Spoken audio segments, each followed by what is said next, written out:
Is it only downhill from here for Max Verstappen? After over a year of swirling speculation, failed negotiations, and relentless media noise, the saga surrounding Max Verstappen's potential move to Mercedes has seemingly come to an anticlimactic end, not with a dramatic announcement, but instead with the slow realization that the opportunity has quietly slipped away. What started back in 2024 as a very real possibility, triggered by Lewis Hamilton's announcement to Ferrari, has become one of the biggest what-ifs in recent memory. At one point, it genuinely looked like the stars were aligning. Mercedes wanted Verstappen. Verstappen had exit clauses, and Red Bull was in turmoil. Horner's controversies and internal power grabs, Newey's looming departure, and the growing cracks behind the scenes painted the perfect opportunity for Verstappen to jump ship. But that storm never broke. At Monza 2024, Mercedes ended the speculation, not with Verstappen's arrival, but by announcing Kimi Antonelli as Hamilton's successor. Despite Verstappen being their clear Plan A, explicitly stated by Toto Wolff, the Dutchman's contractual lock-in ultimately proved too much. Mercedes pivoted, if only for the time being, and they went long-term with Antonelli.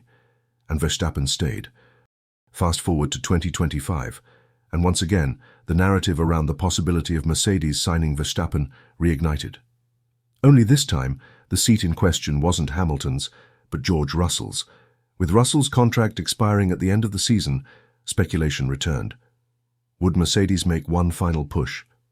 Could Russell be sacrificed to finally bring Verstappen into the fold for 2026, the dawn of a new regulation era?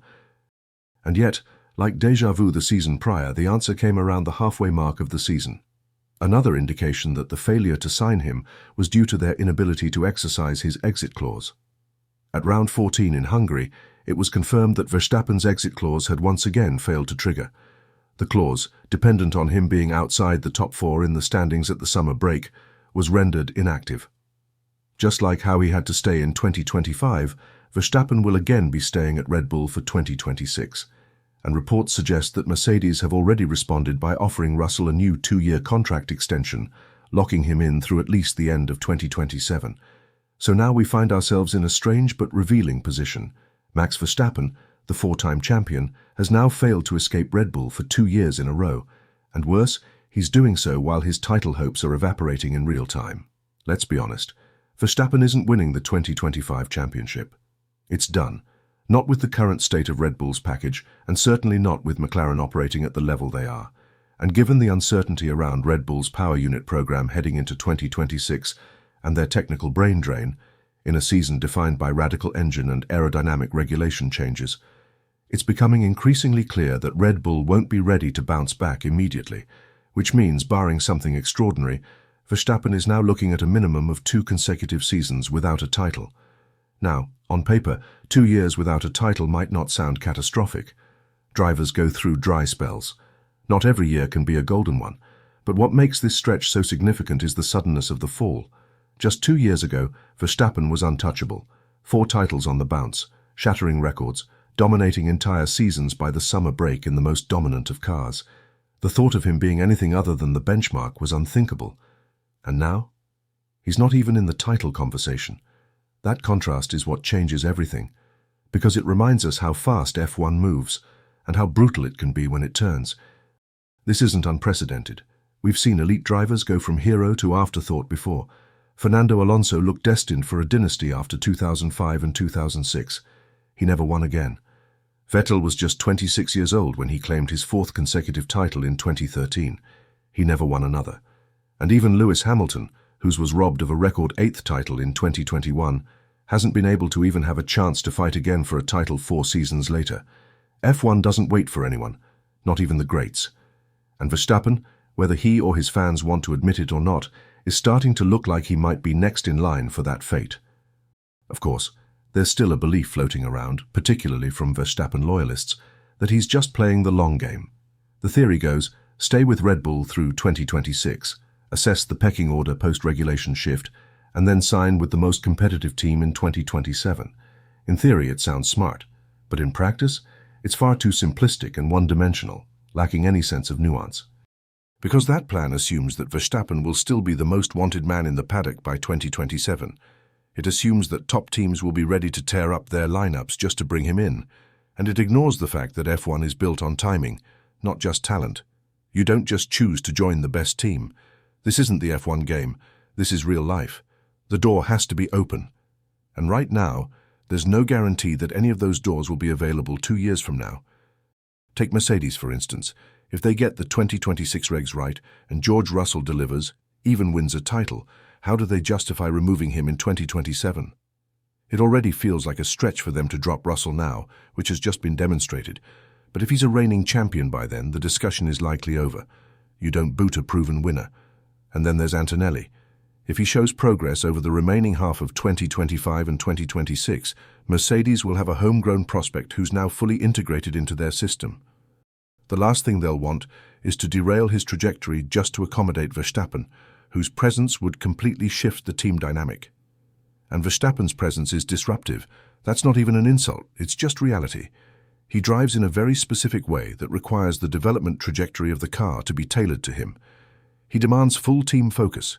His inner circle, including his father, can be notoriously difficult. Teams know this. They remember the Sainz fallout at Toro Rosso, the Gasly, Albon and Perez situations, where they went from high-performing drivers the season prior to struggling in the Red Bull, even Red Bull's reluctance to sign competitive drivers alongside Verstappen such as Sainz and Bottas. Verstappen thrives in environments where he's unchallenged, and the car is built entirely around him. That's not the reality he'd walk into at Mercedes, or anywhere else for that matter, and that's likely also a factor as to why the deal never happened this season. I guarantee that had Verstappen's camp been willing to partner Russell for 2026, that Toto Wolff would have had no problem in buying Verstappen out of his contract, in addition to sending Antonelli to Alpine, to develop in a less pressurized environment. But we all know that Verstappen's camp doesn't like competition against Max, so it was likely a situation where it was either Verstappen or Russell, and this likely added some complications in the negotiations. Now let's talk form. Because while Verstappen is still performing at a high level, the last 6 races haven't exactly screamed top dog, and while this isn't necessarily all his fault given the car performance, what it does illuminate is that Verstappen, like any other driver, cannot perform miracles in a car that isn't that competitive. He isn't the silver bullet like some are making him out to be.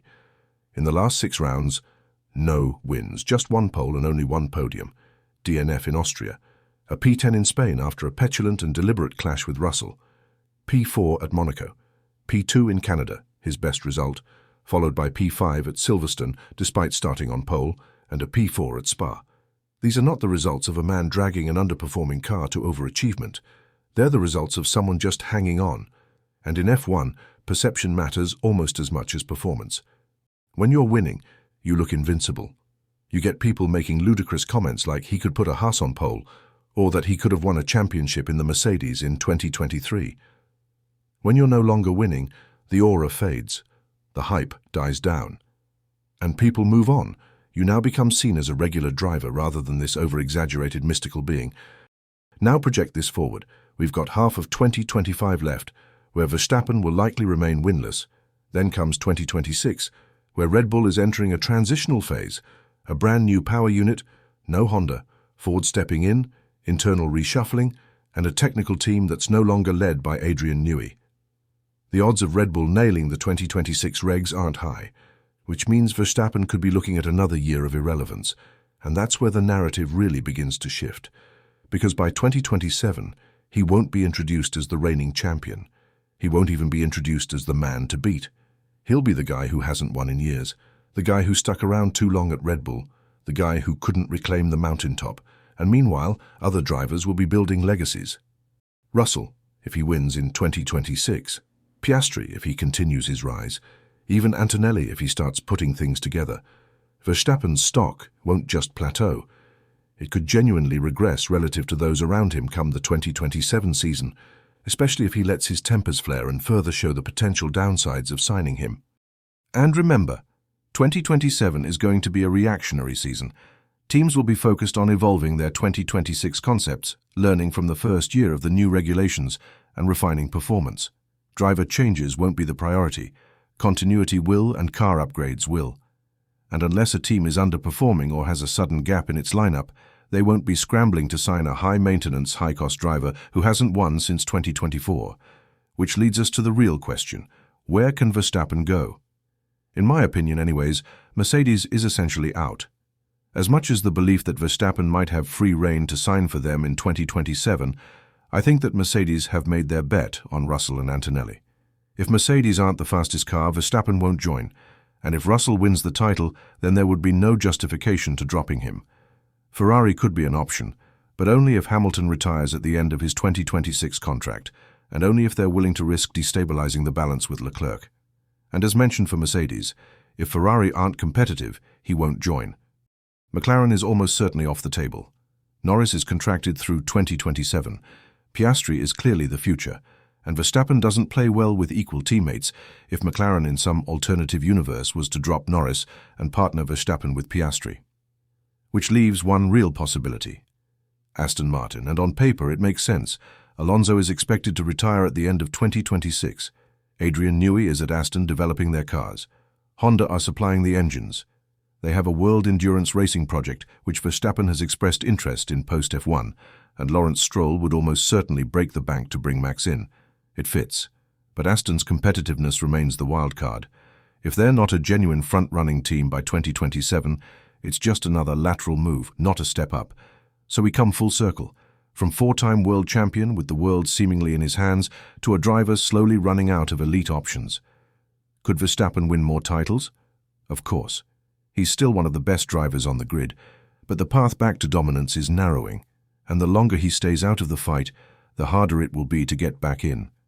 And knowing Max, who's never hidden his desire to retire young, who's just become a father, who's admitted he doesn't want to race into his late 30s, it's entirely possible that if the next opportunity doesn't materialize quickly, he may just walk away.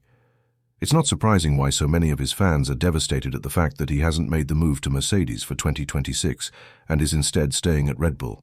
They're scared that their driver might go on to have an eerily similar career to that of Sebastian Vettel. Let me know what you think in the comments. Where do you see Verstappen in 2027? Will he ever win another title? Or are we already watching the beginning of the end?